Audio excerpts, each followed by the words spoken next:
Kita beralih ke berita lainnya, pemirsa. Didit, warga Sepancar, Kecamatan Batu Raja Timur, yang mengalami gangguan jiwa atau ODGJ yang sebelumnya melakukan penusukan terhadap pamannya sendiri, diamankan dan dilakukan pemeriksaan kejiwaan oleh Dinas Sosial.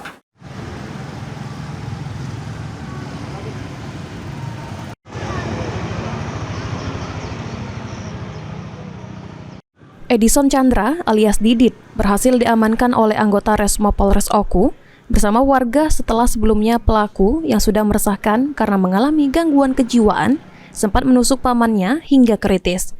Pelaku kemudian diamankan oleh Dinas Sosial Kabupaten Oku. Selanjutnya, guna dilakukan pemeriksaan kesehatan oleh Dinas Kesehatan, Didit dibawa ke Palembang.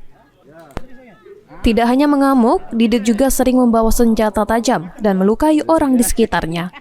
Beberapa waktu lalu, Didit sempat menusuk pamannya hingga kritis akibat sejumlah luka tusuk.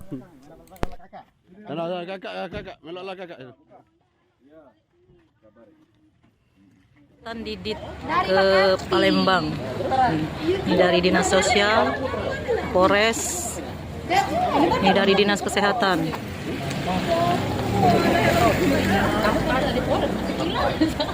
Helm itu motor kamu? Motor ini di situ.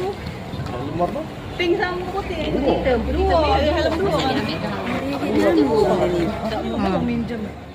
Pemberangkatan Didit Ari Pranika, PAL TV. ke Palembang.